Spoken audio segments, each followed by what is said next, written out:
now. Over the past decade, the fitness industry has blown up and it shows no signs of stopping. But with being it blown up, means that there's a lot of misrepresentation on a lot of forms on key lifts, such as the bench press. Perform the bench press while keeping your health and with good form is essential. I know this for a fact due to my experience working out since my freshman year of high school. I've started taking it more seriously in the past 1.5 years. This demonstration is for people who are starting to work out or just starting to get better at their lift. The first part for the form is with your grip. For your grip, you want to make sure your eyes are in level with the bar. You want to make sure that your grip is a little wider than shoulder width, as this maximizes the pushing power off your chest. After your grip is set, you're going to make sure that your wrist is firmly under the bar, perpendicular to the bar, as if you were pushing or punching the sky. There are different techniques for the wrist, but this is the most common to reduce any wrist injuries. After you set your grip in your wrist, you want to retract your scapula.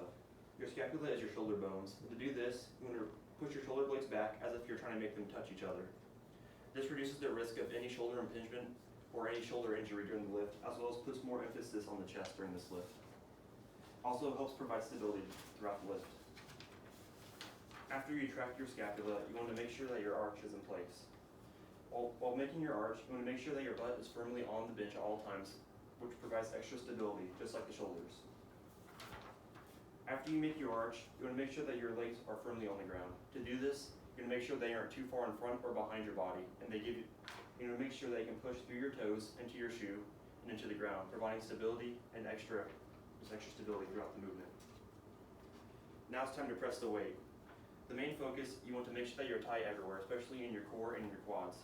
This gives you extra stability along with extra drive throughout the movement. After that, you want to focus on bar path. Many people think that the best way to get to point A to B is going in a straight line, but even though that's the case, it's not the case for bench pressing. For bench pressing, it's sufficient to go at a curved path, starting at eye level above the body, going down to mid to lower chest, and then pressing back up to eye level. This increases the activation in the chest during this movement. The takeaway from this is to make sure you're tight, giving you stability and drive throughout the movement, as well as focusing on bar path throughout the whole movement.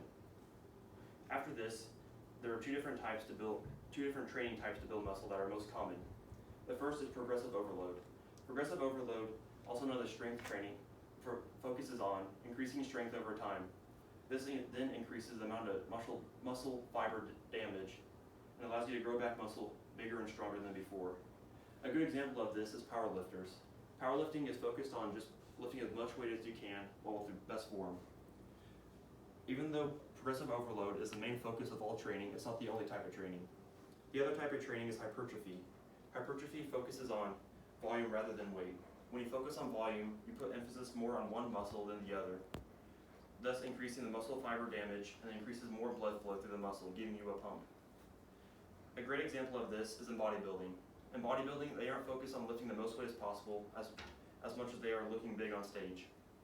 Although these are only the two most common types of training, there are numerous other ones which have their own meanings. In conclusion, it is critical to get the fundamentals of bench pressing down, such as the setup for the bench press, pressing the actual weight, and implementing different types of training into your regimen. I hope my explanation has been helpful for anyone starting to work out or anyone looking to improve their technique on the lift. As always, the best way to get better at as anything is to do it over and over with practice and repetition, and that is true for the bench press. Thank you for listening to my speech.